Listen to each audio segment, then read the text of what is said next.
하나님의 말씀 봉독하겠습니다. 역대하 21장 5절에서 7절까지의 말씀입니다. 구약성경 683면에 있습니다. 역대하 21장 5절에서 7절까지의 말씀을 봉독하겠습니다. 여호람이 왕위에 오를 때에 나이가 32세라 예루살렘에서 8년 동안 다스리니라. 그가 이스라엘 왕들의 길로 행하여 아합의 집과 같이 하였으니 이는 아합의 딸이 그의 아내가 되었음이라. 그가 여호와 보시기에 악을 행하였으나 여호와께서 다윗의 집을 멸하기를 즐겨하지 아니하셨음은 이전에 다윗과 더불어 언약을 세우시고 또 다윗과 그의 자손에게 항상 등불을 주겠다고 말씀하셨음이더라. 아멘. 오늘 읽은 본문인 5절에 나오는 여호람 왕은 남왕국 유다의 5번째 왕이었습니다. 아버지는 여호사밧이었고 할아버지는 아사였죠. 이 두 왕 모두 남왕국 역사에서 선한 왕으로 평가되는 사람이었습니다. 할아버지 아사는 41년을 그리고 아버지 여호사밧은 25년을 다스렸으니까 지금 여기 32살의 왕위에 오른 여호람은 그동안 내내 좋은 어른들 밑에서 성장해 온 것이라고 말할 수 있겠습니다. 커다란 복이지요. 왕과 나라는 거의 70년간이나 하나님을 잘 섬겨왔고 그래서 하나님의 도우심을 받으며 복을 누려왔다고 앞에 역대하는 기록하고 있습니다. 자, 이런 좋은 공기 속에서 이제 새 왕의 이야기가 시작되는데, 자, 그의 통치는 어떠한가 이제 살펴보게 되겠습니다. 자, 보기 드물게 훌륭한 조부모와 부모의 신앙 교육이 있었으니 이제 그들의 수고가 결실하여 간증거리 같은 것이 나올 것 같습니다. 자, 그런데 일이 우리의 생각과는 좀 다른 방식으로 흘러가죠. 이미 읽었던 것처럼 6절 하반절에 있듯 여호람 왕에 대한 평가는 그가 여호와 보시기에 악을 행하였다는 것이었습니다. 그는 우리의 기대와는 다른 삶을 살아갑니다. 그보다 더 좋은 여건이 없을 것 같은데 그의 삶은 아버지나 할아버지와는 전혀 다른 것이었죠. 자, 이런 데에는 특별한 이유가 있었는데 그 이유를 생각하기에 앞서 먼저 이 사람이 행한 악이 무엇인지 그 악의 내용부터 살펴보겠습니다. 자, 그는 여호와 보시기에 악을 행했다고 하는데 대체 어떻게 살았던 것인가? 21장 1절로 가보시겠습니다. 역대하 21장 1절입니다. 자, 거기 보면 여호사밧 왕이 죽고 그의 아들 여호람이 왕위를 잇게 되었다라는 말로 시작을 하죠. 그리고 2절부터 왕위 계승 상황이 설명되고 있습니다. 자, 여호사밧에게는 그 여호람 말고도 아들이 여럿 있었다고 여기 소개됩니다. 동생들이 6명이 있었는데 마치 조선왕조의 태조처럼 왕자들이 많았던 것이죠. 이렇게 왕위에 오를 수 있는 장성한 아들이 많았던 것이 여호사밧 왕에게는 걱정이었던지 선왕인 여호사밧은 미리부터 여러 조치를 취해 놓습니다. 3절에 보면 아버지 왕은 왕자들에게 은금과 보물, 성읍들을 선물로 넉넉히 나눠줬다고 이야기하고 있습니다. 아마도 이 왕자들이 왕위에 왕위를 두고 여호람과 다투지 않게 하려고 미리 아버지가 마음을 썼던 것 같죠. 자, 그렇게 하고는 장자인 여호람에게 왕위를 물려주었습니다. 자, 누구 하나 서운하지 않게 아버지가 생전의 상황을 잘 정리했던 것입니다. 자, 하지만 그의 사후에 흘러가는 일을 보면 아버지의 의도와는 다르게 일이 진행이 되죠. 자, 문제는 장성한 동생들이 형의 왕위를 노린 것이 아니었습니다. 자, 왕위에 오른 장자 여호람은 아버지의 방식으로는 성에 차지 않았던 것 같죠. 4절을 읽어보면 이렇게 되어 있습니다. 여호람이 그의 아버지의 왕국을 다스리게 되어 세력을 얻은 후에 그의 모든 아우들과 이스라엘 방백들 중 몇 사람을 칼로 죽였더라. 자, 여호람은 동생들과 잘 지낼 생각이 없었던 것 같습니다. 자, 그는 자기 왕위에 위협이 될 소지가 있는 것은 무엇이나 싹부터 제거해야 되겠다고 생각했습니다. 자, 그래서 방금 읽었듯 모든 아우들을 죽여버리죠. 자, 이런 사나운 모습이 8년 동안 지속된 여호람 통치의 기본적인 분위기라고 말할 수 있겠습니다. 자, 이젠 누구도 감히 왕위를 넘볼 수 없을 것입니다. 자, 형제들도 거리낌 없이 제거하는 왕이라면 누가 그를 함부로 쳐다볼 수나 있을까 싶은 즉 그런 나라 분위기를 만들어 놓은 것이죠. 자, 그러면 이렇게까지 처리를 했으니 그의 왕위는 견고해졌을까? 자, 8절 이하에 그 나라의 형편이 이제 이렇게 소개되고 있습니다.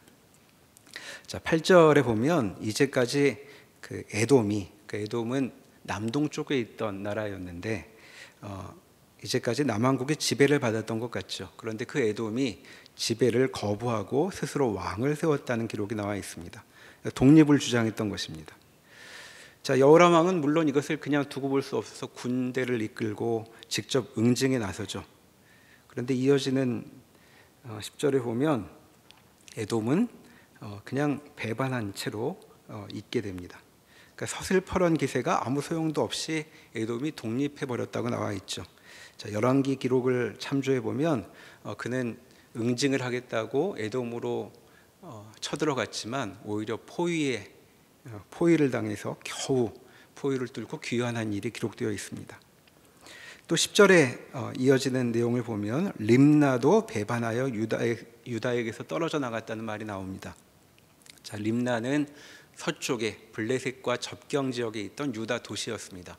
그러니까 그 국내의 한 도시가 통치를 거부하고 독립해 버린 것이죠. 그러니까 나라 바깥에서나 안에서나 여호람의 지배는 점차 허물어지고 있었다고 오늘 본문은 우리에게 이야기해 주고 있는 것입니다. 자, 이것이 악한 이 왕 여호람의 통치의 모습이라고 말할 수 있겠습니다. 자, 그는 형제들을 보고도 각별한 애정을 느끼기는커녕 잊지도 않을 왕이 찬탈을 두려워하며 불면의 밤을 보냈던 것 같죠. 자, 끝내는 형제들을 몰살해서 불안을 해소한 것처럼 보였지만 오히려 나라 안팎에서는 불안의 원인이 더 커져만 가고 있다고 본문이 이야기하고 있습니다. 자, 그러면 왜 나라가 이렇게 이 모양이 되었는가? 자, 그 나라가 허약해진 이유가 10절 끝부분에 나와 있습니다. 10절 끝부분에 보면 이는 그가 그의 조상들의 하나님 여호와를 버렸음이더라 라고 말하고 있죠. 자, 이것은 사실 여호람 통치의 기본 방침이기도 했습니다. 앞에서 우리가 본문으로 읽은 6절에 보면 여호람이 어떻게 통치했는지 그 통치의 근본적인 성격이 요약된 바 있었죠. 6절에 그가 이스라엘 왕들의 길로 행하여 아합의 집과 같이 하였으니 이는 아합의 딸이 그의 아내가 되었음이라고 말합니다. 자, 여호람의 통치 방향은 아버지나 할아버지와는 달랐습니다. 자, 그는 아버지 집의 길을 따르지 않고 처가의 방식을 따르기로 한 것이죠. 이것이 바로 이 악한 통치의 이유로 제시되고 있는 것입니다. 자, 일이 어떻게 이렇게 되었는가 돌아보면 여호람의 아버지였던 여호사밧은 하나님을 열심히 섬기는 왕이었습니다. 자, 그래서 많은 복을 누리죠. 자, 여호와 하나님을 따르는 데서 비롯된 그 복된 삶에 여유가 있었기 때문인지 그는 북왕국과의 관계에서도 여유로움을 과시했습니다. 대대로 남왕국과 북왕국은 전쟁이 그치지 않았는데 여호사밧 때에 이르러 어떤 전쟁도 없고 긴장 관계도 조성되지 않죠. 자, 오히려 여호사밧은 북왕국 왕 아합의 딸을 맏며느리로 삼습니다. 자, 이렇게 해서 북과 남 사이에 경쟁은 사라지고 평화가 찾아왔던 것이죠. 자, 그런데 두 나라 사이의 영향 관계는 여호사밧이 생각했던 것과는 다르게 흘러갑니다. 아마도 그는 여호와를 섬기는 자기 나라가 북왕국보다 더 튼튼하다고 이제 생각했을 것입니다. 자, 그래서 거리낌이 없었던 것이죠. 그런데 이후 일이 흘러가는 실상을 보면 남왕국이 북왕국에 좋은 영향을 끼치지는 못하고 오히려 북의 풍습이 남쪽으로 거세게 흘러 들어옵니다. 자, 이와 같은 모습은 인간에게 있는 어떤 면모를 보여주는 것이라고 말할 수 있겠습니다. 이상하게도 우리는 선보다는 악에게 더 끌리는 경향이 있는 것처럼 이 남왕국과 북왕국도 그런 모습을 보이죠. 이제 자유로이 두 왕국의 사람들이 오가고 왕실 사람들도 오가는데 북왕국의 문화가 남왕국으로 흘러들게 된 것입니다. 그렇게 하여 남왕국의 여호와 신앙은 점차 퇴색이 되고 북왕국에서 온 바알 숭배가 주류가 되죠. 그렇게 하여 아들 여호람 때에 이르러서는 이스라엘 왕들의 길로 행하여 아합의 집과 같이 되었다는 평가를 받게 된 것입니다. 자, 이와 같은 바알 숭배의 결과가 무엇이었는가? 우리가 앞에서 두 가지 내용을 이미 살펴보았습니다. 첫째는 왕을 제외한 왕자들의 죽음이었죠. 자, 다윗의 집이 위태로워졌습니다. 자, 둘째는 지배력의 상실로 이어지고 있죠. 자, 다윗 집안만이 아니라 다윗 왕국 전체가 힘을 잃게 되었다고 본문은 우리에게 보여주고 있었습니다. 자, 이와 같은 상황에서 이러한 통치의 방향을 끊기 위해서 특별한 경고가 주어진 일이 12절 이하에 소개되고 있습니다. 12절에 보면 북왕국에서 활동한 선지자 엘리야의 편지가 남왕국에 도착합니다. 자, 12절부터 15절까지를 제가 읽어보겠습니다. 선지자 엘리야가 여호람에게 글을 보내어 이르되 왕의 조상 다윗의 하나님 여호와께서 이같이 말씀하시기를 내가 내 아비 여호사밧의 길과 유다 왕 아사의 길로 행하지 아니하고 오직 이스라엘 왕들의 길로 행하여 유다와 예루살렘 주민들이 음행하게 하기를 아합의 집이 음행하듯 하며 또 내 아비 집에서 너보다 착한 아우들을 죽였으니 여호와가 내 백성과 내 자녀들과 내 아내들과 내 모든 재물을 큰 재앙으로 치시리라. 또 너는 창자의 중병이 들고 그 병이 날로 중하여 창자가 빠져나오리라 하였더라. 자, 엘리야는 북왕국에서 바알을 숭배한 일과 계속 싸워온 선지자죠. 그런데 지금 그는 마찬가지 일이 남왕국에서도 벌어지고 있다는 사실을 알고 있습니다. 자, 그의 편지 내용을 요약해 보면 이런 것이죠. 하나님은 여호람이 아버지와 할아버지의 길을 떠난 것을 알고 계신다는 것입니다. 자, 그리하여 더 착한 아우들을 다 죽였던 것도 알고 계시죠. 이제 하나님께서는 그에게 두 가지 벌을 주실 것입니다. 자, 첫째는 그와 같은 죄에 대한 보응으로 하나님께서 재앙을 내리실 것입니다. 여호람은 자기 집을 지키기 위해서 아우들을 죽여버렸지만 이제 하나님께서 여호람의 집에 큰 재앙을 내리실 것이다. 그렇게 말씀하고 계시죠. 둘째는 이 재앙이 그의 집안에만 그치는 것이 아니라 여호람 자신에게도 임하여 그가 큰 병에 들 것이라고 말하고 있습니다. 자, 이렇게 심판이 선포되고 있습니다. 자, 그런데 우리가 한 가지 먼저 기억해 둘 점이 있죠. 자, 성경에서 심판이라고 하면 우리는 일의 결론이라고 쉽게 생각을 합니다. 그런데 심판은 곧바로 결론이었던 적이 없습니다.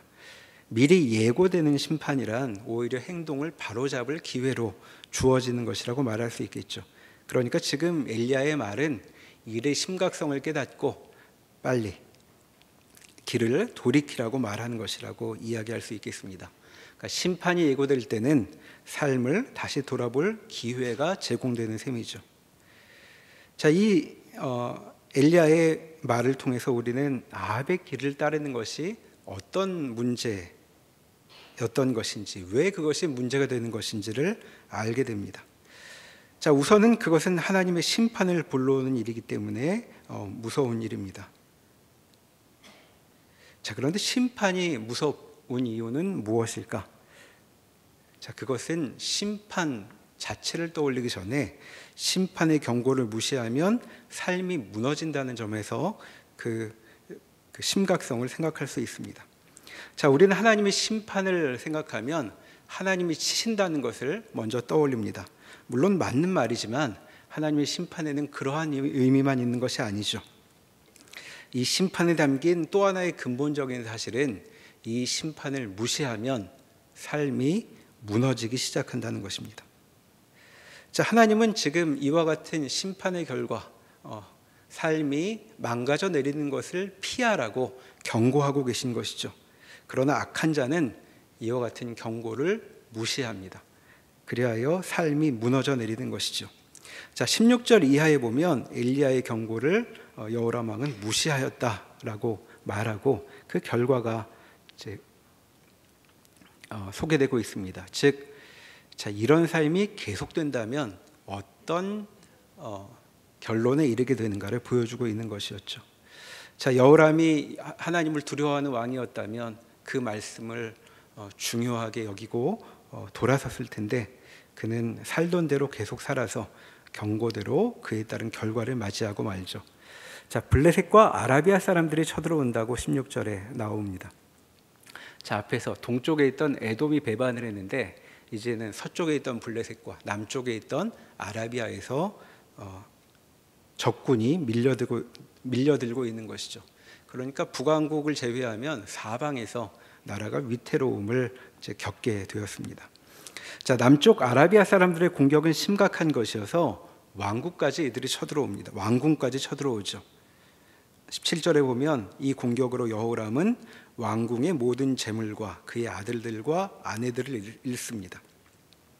그러니까 견고한 왕위를 세우겠다고 처음부터 여러 시도를 했는데 지금 가족조차도 못 지키고 있습니다. 그는 아들을 막내 여호아하스 말고는 모두 잃어버리게 되죠. 자, 아우들의 집안을 몰살해서 자기 집의 안정을 도모했는데 그의 노력은 오히려 자기 집을 몰살시키는 것으로 귀결되고 있습니다. 그러니까 지금 여호람의 처지를 그려보면 이사나간 빈집 같은 왕궁에 자기하고 막내 아들 하나하고 둘이 있는 것 같은 그런 모양새가 되었죠. 자, 그러나 이 일은 그렇게 끝나지 않습니다. 왕 자신에게도 문제가 생기죠. 18절에 보면 그는 고칠 수 없는 병에 걸립니다. 이제는 자기조차도 지키지 못하게 됩니다. 자, 8년의 재위기간 가운데 2년을 이 병으로 고생하다 죽게 되죠. 자, 왕이 죽었는데도 백성들이 왕에게 합당한 예를 표하지 않았다고 여기 기록되고 있습니다. 자, 그를 왕으로 여기지 않았다는 것이죠. 그는 심지어 왕들의 묘실에 들어가지도 못합니다. 20절에 보면 여호람이 아끼는 자 없이 세상을 떠났다고 요약하고 있죠. 자, 그러니까 여호람이 따랐던 길, 이스라엘 왕들의 길의 종착지는 무엇인가? 그것은 자기 집은커녕 자기 몸 하나 지키지 못하는 것이었습니다. 그러니까 아버지와 할아버지와 달리 악했던 이 왕의 삶은 우리에게 무엇을 보여주는가? 이렇게 다시 한번 요약해 볼 수 있겠습니다. 여호와 보시기에 악한 삶은 삶을 아예 망가뜨려 버립니다. 자신을 부서뜨리는 것이죠. 자, 그런데 이와 같은 삶은 여기서 그치는 것이 아닙니다. 22장으로 넘어가 보면 여호람의 아들인 하나 남은 아들 아하시아 이야기가 나옵니다. 21장 17절에서 여호아스라고 불렸던 아들이 그 22장에 나오는 아하시아죠. 자, 그가 여호람의 뒤를 잇는데 22장 1절을 보면 왜 그가 등극하게 되었는가? 이제 이런 투로 이야기하죠. 다른 선택지가 없어서 그를 왕으로 세울 수밖에 없었다는 식으로 그의 등극에 대해서 언급을 합니다. 자, 다윗 왕실의 형편이 참으로 옹색해진 상황입니다. 자, 여느 왕들에 대한 소개에서와 마찬가지로 어머니가 누구인지를 2절에서 소개하고 있는데, 자, 읽어보면 가슴이 답답해져 오죠. 그의 어머니는 아달랴였고 오므리의 손녀였다고 말하고 있습니다. 자, 오므리는 아합의 아버지니까 아달랴는 아합의 딸입니다. 3절에 보면 아하시아 왕은 아버지를 따라 아합의 집 길로 행하는데 그 이유는 그의 어머니가 꾀어 악을 행하게 하였음이라 라고 말하고 있습니다. 자, 이것을 보면 아달랴의 영향력이 참으로 컸다는 것을 알 수 있고, 실은 지금 아하시아 때만이 아니라 선대인 여호람 때에도 마찬가지였을 것이라고 우리가 짐작해 볼 수 있습니다. 자, 아합의 길이란 바알 숭배가 그 핵심이었는데 대체 바알 숭배가 어떤 것인지를 누가 가르칠 수 있었겠는가? 생각해 보면 아달랴가 떠오르는 것이죠. 자, 북왕국은 아합 왕 때에 그 바알 숭배가 새로 도입됩니다. 자, 아합의 아내는 시돈 왕 엣바알의 딸 이세벨이었죠. 자, 시도는 바알 숭배의 중심지였고 거기에 왕이었던 엣발, 이름부터 바알이 들어 있습니다. 자, 그의 딸을 아내로 삼게 되는 것이죠. 비유하자면 바울 숭배 근거지의 원조집에서 그 집 딸을 데려온 것입니다. 자, 그러니 이세벨의 딸인 아달랴야말로 아합 집 길이 무엇인지를 제대로 가르칠 장본인이었을 것입니다. 자, 시아버지 여호사밧은 늘 여호와를 섬기며 그를 따랐지만 그도 모르는 사이에 그 집 안에서는 맏며느리 아달랴로부터 전혀 다른 길이 닦이고 있었던 것이죠. 자, 그래서 아하시아가 그 길을 걸었다는 사실이 3절부터 계속 반복이 됩니다. 3절에 보면 아하시아도 아합의 집길로 행하였으니 라고 말하고 있고, 4절에는 그의 아버지가 죽은 후에 그가 패망하게 하는 아합의 집의 가르침을 따라 라고 말합니다. 또 5절에는 아하시아가 아합의 집의 가르침을 따라 라고 말하고 있죠. 자, 왕 아하시아의 통치는 무엇이었는가? 한마디로 아합의 길을 따랐다라고 얘기하고 있는 것입니다. 자, 그런 맥락에서 생긴 사건이 5절부터 나오는 일이죠. 자, 5절 이하의 내용을 보면 아하시아 왕은 북왕국 왕 요람의 전쟁에 참전을 하게 됩니다. 자, 북왕국 왕은 그때 그 요단 동편에서 아람의 왕 하사엘과 전쟁 중이었죠. 자, 남왕국 왕 아하시아가 거기에 끼어든 것입니다. 자, 두 왕의 관계를 보면 북왕국 왕이 외삼촌이 됩니다. 자, 그렇게 전쟁을 치르던 중에 일이 하나 생기는데 북왕국 요람 왕이 부상을 당하게 된 것이었죠. 치료를 위해 후방으로 물러섭니다. 자, 요단강을 건너서 서쪽 이스라엘로 가게 되는데 이때 아하시아가, 자, 6절에 보면 아사랴라고 되어 있는데 아하시아입니다. 자, 조카 아하시아가 외삼촌을 문병하느라 이스라엘로 들어가게 되죠. 자, 그런데 이 방문 시기가 너무 좋지 않을 때였습니다. 자, 7절에 보면 그는 요람에게 감으로 해를 입는데 라고 되어 있죠. 자, 공교롭게도 그때는 북왕국 아합 왕실에 하나님의 심판이 실행되던 때였습니다. 자, 엘리사 선지자가 사람을 보내 전쟁에 참전 중이던 장군 예후에게 기름을 부었던 일이 열왕기에 기록되어 있습니다. 그래서 예후를 통해서 아합 집안을 전부 심판하라고 하나님께서 명령하시죠. 자, 그래서 장군 예후가 아합 집안을 멸하기 위해 이스라엘로 들이닥치게 됩니다. 자, 이때 아합 집안이 몰살하게 되는데 하필이면 요람 왕을 문병하겠다고 남쪽에서 아하시아 집안 사람들이 많이 찾아와 있었습니다. 자, 그들이 살해당하죠. 그리고 급기야 문병을 하겠다고 온 남왕국 왕 아하시아조차도 예후에게 추격당하여 죽임을 당하게 됩니다. 자, 그 등극한 지 1년 만에 있었던 일이죠.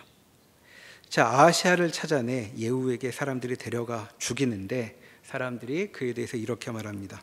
9절에 보면 그는 전심으로 여호와를 구하던 여호사밧의 아들이라.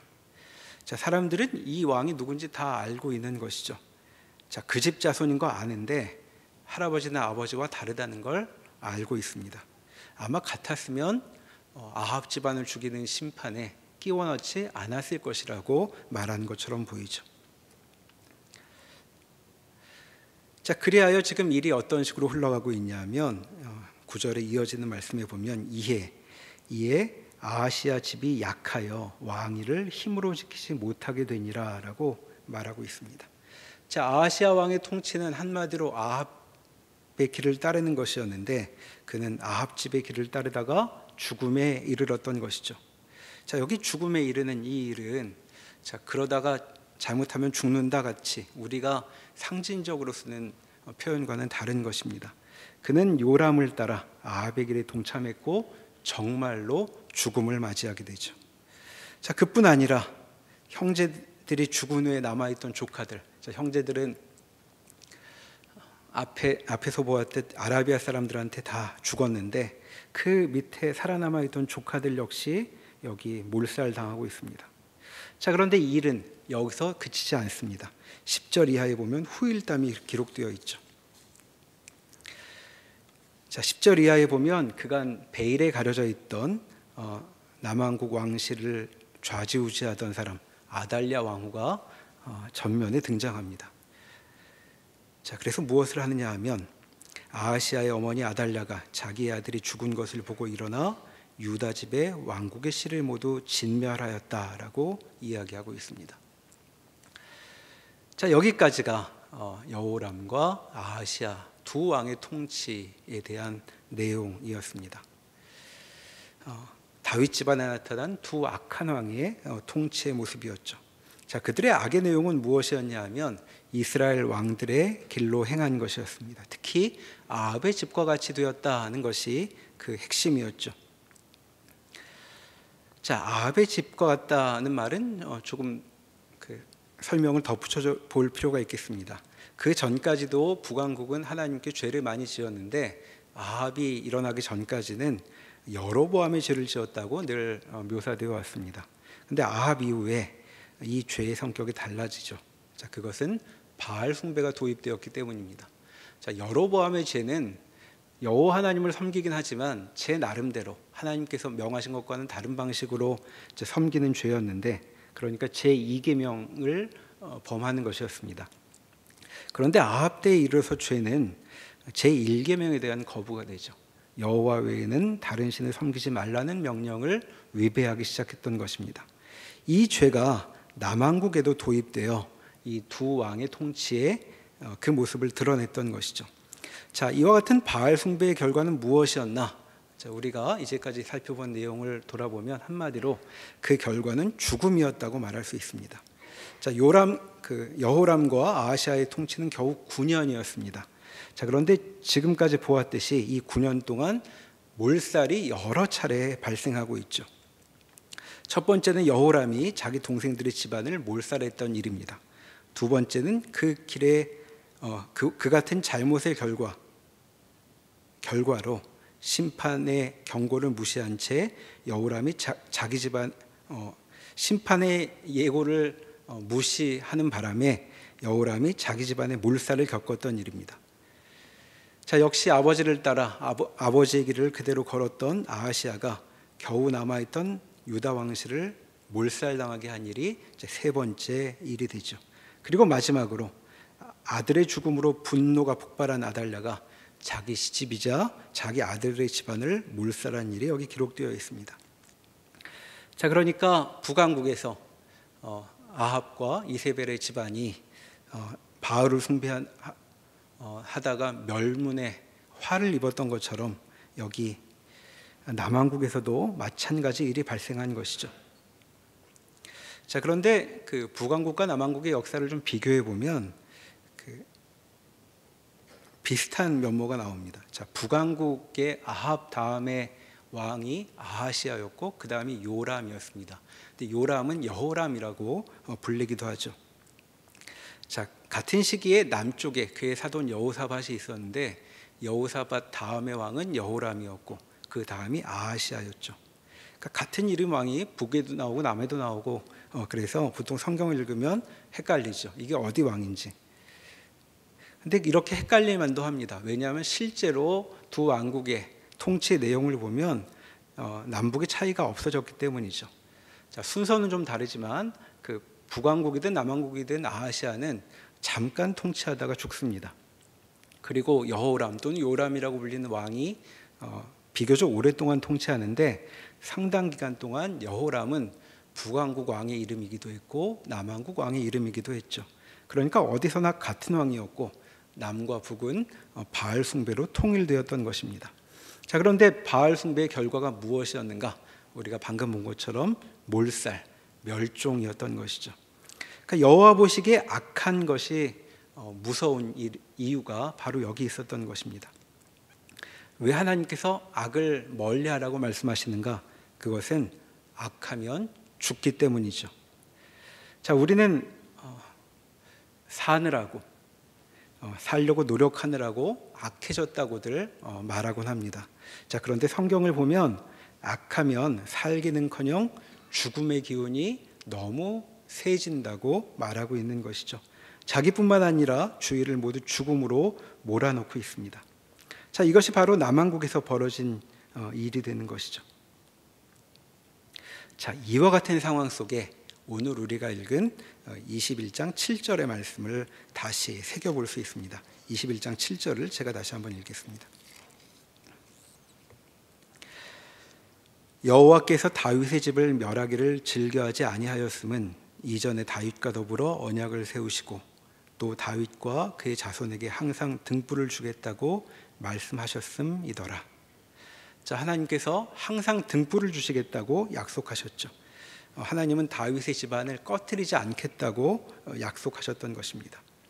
자, 이제 역사를 염두에 두면 이 말씀의 뜻을 다시 헤아려 볼 수 있는 것이죠. 하나님께서 다윗의 집을 멸하기를 즐겨하지 않으셨다는 말씀. 자, 이건 그저 잘못을 좀 저질러도 한번 좀 봐줄게 같은 말씀이 아니라는 것을 우리가 알게 됩니다. 자, 죄의 결과는 죽음입니다. 자초하는 죽음이죠. 자, 악인들은 하나님의 심판이 아니어도 자꾸만 죽음으로 뛰어들고 있습니다. 여기 다윗 집안이 스스로를 계속 죽여가고 있죠. 자, 하나님이 대면하신 다윗 집안은 이렇게 죽음으로 자꾸만 쏟아져 내리고 있습니다. 자, 그러니까 등불을 끄지 않겠다는 하나님의 일은 저 뒤에 계속 계시다가 마지막 때가 되면 나타나셔서 악인을 심판하여 죽음으로 넘기시면 되는 정도의 일이 아니었습니다. 자꾸만 죽음으로 뛰어드는 악한 자들을 어쩌면 좋을 것인가 하는 것이 바로 하나님이 대면하신 문제가 되는 것이죠. 그리고 본문은 이 문제를 하나님께서 어떻게 대하시는가에 대한 답을 보여주고 있습니다. 자, 하나님은 다윗의 집을 지켜주셔야 했던 것이죠. 이들을 죽이겠다는 자들도 막아야 됐고, 또 스스로 죽겠다고 자멸의 길로 뛰어들고 있는 자들도 막아야 했던 것입니다. 자, 이렇게 죽음으로 가득한 상황에서 하나님께서 하시는 일이 무엇인가를 오늘 이어지는 본문이 그 실마리, 하나님의 일하심의 실마리를 보여주고 있습니다. 다시 22장 11절 이하로 넘어가 보면 아달랴가 분노에 사로잡혀서 다윗 집안을 도륙하고 있죠. 자, 긴박한 상황 가운데 비밀리에 벌어진 일 하나를 기록하고 있습니다. 자, 죽은 아하시아 왕에게는 여호사부앗이라는 누이, 공주가 한 명 있었죠. 자, 그런데 이 공주가 아달랴가 그 집안 남자를 다 죽이는 사륙의 현장에서 아하시아의 아들 요아스를 빼돌립니다. 자기 침실에 숨겼다고 되어 있죠. 자, 자기 침실에 숨겨서 가까스로 추적을 피하는데 아마 발각났으면 자기도 죽었을 일이었을 것입니다. 자, 그렇게 겨우 하나 남은 왕자를 가까스로 구해내서 6년 동안 숨겨두죠. 어떻게 그 일이 가능했을까? 자, 여호사부앗의 남편이 제사장이었습니다. 자, 그러니까 아기는 성전에서 6년을 숨어 지내게 되죠. 그런데 이 6년은 보통의 시간이 아니었을 것입니다. 왜냐하면 성전은 바로 왕궁 옆에 위치해 있었죠. 자, 그러니까 사리로 가득한 아달랴 왕후 바로 턱 밑에서 아기가 하루씩 생명을 연장해 가고 있었던 것입니다. 자, 하루하루가 얼마나 무서운 시간이었을까요? 이 6년, 어떻게 6년이나 견딜 수 있을까? 돌아보면 아득한 시간이었을 것입니다. 자, 어떻게 이와 같은 6년이 가능했을까? 바로 여호와 하나님이 아니고는 설명되기 어려운 일이겠죠. 자, 다윗과 그의 자손에게 항상 등불을 주겠다고 말씀하셨음이더라. 자, 하나님은 자폭과 자멸의 한가운데에서 이렇게 다윗의 집안을 지키고 계십니다. 이런 몰살 한가운데에서도 그 끈이 끊어지지 않도록 은혜를 베풀고 계셨던 것이죠. 그리고 끝내는 이렇게 자기 자신을 죽이고 있는 이 집안에서 이들을 구원할 메시아를 태어나게 하시는 것이 하나님의 일이었습니다. 자, 다윗의 집안은 지금 우상 숭배로 인해 멸문의 위기를 겪고 있죠. 자, 어떻게 해서 이 위기를 넘어가게 되는가? 하나님의 약속이 여전했기 때문입니다. 자, 이것이 다윗 집안에 일어난 한 시대의 일이죠. 그런데 이것은 그때만이 아니라 오늘 우리에게서도 마찬가지로 발견할 수 있는 일입니다. 자, 우리의 삶이 어떠한가 한번 돌아볼 수 있겠습니다. 우리는 잘해보겠다고 하지만 돌아보면 스스로 망친 시간들을 많이 찾을 수 있습니다. 우리는 좀처럼 생명으로 나아가지 못하고 죽음으로 귀결되는 행동을 가득 벌이고 있죠. 잘된 사람도 지나간 시간을 돌아보면 옅은 후회와 허무함을 느끼곤 합니다. 그리고 잘 안 됐다고 느끼는 사람은 자기 인생을 저주하고 한탄하며 나이가 들어가죠. 그리고 모두가 결국에는 죽음과 소멸로 끝나게 될 것입니다. 자, 이것이 우리의 모습인데 우리의 삶은 결국 이렇게 끝날 것인가? 누가 이와 같은 흐름을 막을 수 없을까? 그러고 하늘을 올려다 볼 수 있습니다. 자, 그때 우리를 막을 수 있는 것, 우리 하나님뿐이시라고 성경은 답하고 있는 것이죠. 자, 그분이 우리에게 가지신 용건, 우리를 구원하셔서 우리에게 전하려고 하는 메시지는 무엇인가? 오늘 본문이 우리에게 가르쳐 줍니다. 그분이 우리를 바라보시는 것은 우리에게 등불을 주시기 위해서입니다. 저 죽음의 기운으로 가득한 다윗의 집안에 결국 메시아가 나타나셨듯이 죽음의 기운이 가득한 이곳에도, 그리고 결국 죽음에 무릎 꿇는 것만 같은 내 삶의 자리에서도 결국 선이 이루어질 것이라고 하나님께서 말씀하셨습니다. 모든 것이 합력하여 선을 이루느니라. 하나님께서 죽음을 끊어내시고 죽음으로부터 우리를 건지시고 우리를 생명으로 인도하실 것이라는 약속이 되겠습니다. 하나님의 돌보심이란 이런 것입니다. 그분이 우리를 막으시고 살리십니다. 자, 우리는 그 돌보심 가운데 이제 올 한 해의 마지막 주일에 도달해 있습니다. 올해 우리는 얼마나 많은 악을 행했을까요? 결국 죽음으로 끝날 많은 어리석음이 우리의 지난 행적에 남아 있습니다. 자, 그런데도 우리가 오늘에 이른 것은 하나님께서 우리에게 등불을 주시고 꺼트리지 아니하셨기 때문이라고 고백할 수 있죠. 또한 우리가 오늘 이 자리에서 새로운 한 해를 소망을 갖고 바라볼 수 있는 이유도 마찬가지입니다. 여호와 하나님께서 우리가 멸망하는 것을 즐거워하시지 않기 때문에 우리에게 이어지는 또 새로운 한 해는 생명으로 나아가는 것이 될 것입니다. 그 때문에 우리 삶의 결론은 죽음이 아니라 생명일 것입니다. 결국 생명이 이긴다는 구원의 소식이 우리 삶의 결론이 될 것입니다. 그러니 우리는 이제 죽음을 가져오는 악이 아니라 생명으로 나아가는, 여호와 보시기에 선한 것을 우리 인생에 채우기에 소원을 가져야 맞을 것입니다. 그렇게 하나님의 등불을 기억하며 지난 한 해를 돌아보고 또 우리에게 주어질 새로운 한 해를 맞이하는 주께서 주시는 평화를 누리는 주의 자녀들이 되기를 소망합니다. 기도하시겠습니다. 하나님, 저희 인생들은 잘 살아보겠다고 하지만 우리가 가진 어리석음과 욕심으로는 자꾸만 죽음을 재촉하기만 합니다. 잘해보려고 해도 죽음으로 나아가고, 그리고 스스로에게 속상하여 자신의 삶을 망가뜨릴 때도 있는 것이 저희의 본 모습입니다. 그러나 주님께서 저희에게 다가오셔서 저희를 죽음으로 나아가지 않게 막으시고 생명의 길로 인도하시니 감사합니다. 하나님, 주께서 우리를 구원하신 것은 생명으로 나아가게 하심임을 기억하여 날마다 주께서 말씀하시듯 생명으로 나아가기에 힘쓰는 저희가 되게 하여 주시옵소서. 저희 삶이 죽음이 아니라 생명이 지배하는 복된 시간이 되도록 주의 말씀에 더욱 순종하여 주께서 기뻐하시는 길을 걸어가는 주의 자녀들 되도록 저희를 붙들어 주시옵소서. 예수님의 이름으로 기도합니다. 아멘.